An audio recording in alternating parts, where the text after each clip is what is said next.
ketika Ketua Umum Partai Demokrat AHY secara resmi mengirimkan surat kepada Yang Mulia Bapak Presiden Jokowi tentang keterlibatan KSP Muldoko dalam gerakan penggulingan kepemimpinan Partai Demokrat yang syah, dan setelah itu Ketum AHY juga menyampaikan kepada publik tentang gerakan kudeta ini. Sahabat-sahabat teman media dan masyarakat Indonesia dimanapun berada yang kami hormati. Assalamualaikum warahmatullahi wabarakatuh. Agar tidak terjadi persepsi yang keliru di tengah-tengah masyarakat dan untuk menghindari persepsi negatif terhadap pemerintahan Presiden Jokowi, Partai Demokrat KLB Deli Serdang berkewajiban menyampaikan sikap resmi. Pak Muldoko menerima jabatan Ketua Umum bukan atas kemauan sendiri dan bukan pula atas perintah Bapak Presiden sebagai atasan. Tapi itu adalah atas permintaan kader-kader Partai Demokrat di Kongres luar biasa yang diselenggarakan di Deli Serdang. Pak Muldoko menerima amanah sebagai Ketua Umum adalah atas nama pribadi dan tidak ada kaitannya dengan jabatan beliau sebagai Kepala Staf Presiden.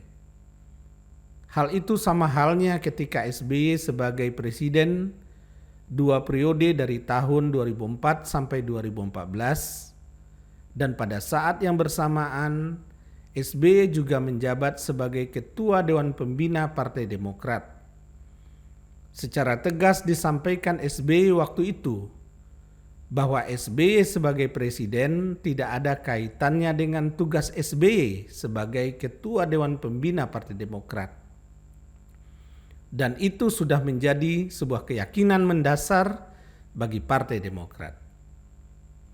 Jika KLB itu disebut AHY sebagai kudeta dan pembegal politik, maka tentu pelaku kudeta dan pembegal politik itu adalah Pak SBY sendiri. Untuk diketahui, SBY mengambil alih dan menduduki kursi Ketua Umum Partai Demokrat adalah dari hasil Kongres luar biasa di Bali tahun 2013. Pembegalan itu berlanjut dengan memanipulasi ADART Partai Demokrat tahun 2020 yang memasukkan nama SBY menjadi pendiri Partai Demokrat berdua dengan almarhum Bapak Vence Rumangkang. Padahal pendiri Partai Demokrat adalah 99 orang dan di dalam akte pendirian Partai Demokrat SBY tidak termasuk sebagai pendiri. Setelah Pak Vence Rumangkang meninggal dunia, seolah-olah pewaris utama Partai Demokrat tinggal satu orang, yaitu SBY. Ketika maju menjadi calon gubernur DKI, AHY yang berpangkat mayor diminta oleh SBY untuk keluar dan berhenti sebagai prajurit TNI. Saat itu AHY bukanlah kader Partai Demokrat.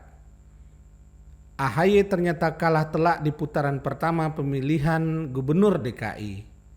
Namun kemudian SBY mengangkat AHY menjadi Ketua Komando Satuan Tugas Bersama atau disebut Kogasma di dalam Partai Demokrat yang strukturnya tidak pernah ada di dalam ADART.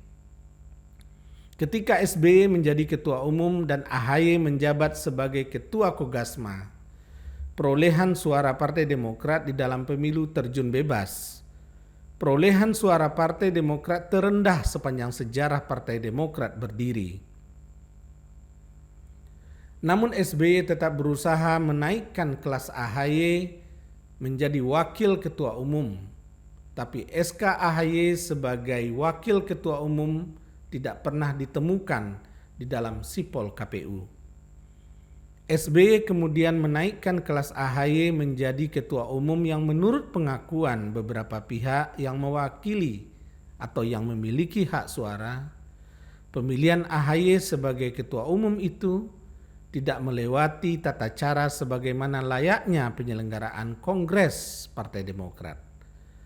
AHY dengan kekuasaannya yang berlindung di bawah ADART Partai Demokrat tahun 2020 telah membawa partai ke dalam tradisi tirani, tradisi oligarki totaliter dan otokrasi.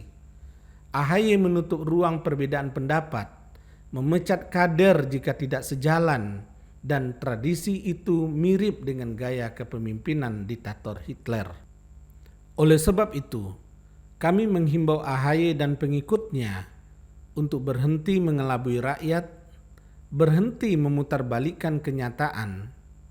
Mari kita bersikap kesatria, gentleman, sportif, dan jujur. Terima kasih atas perhatian sahabat-sahabat media. Terima kasih atas perhatian masyarakat Indonesia. Wallahu muwafiq ila aqwamit thoriq. Wassalamualaikum warahmatullahi wabarakatuh.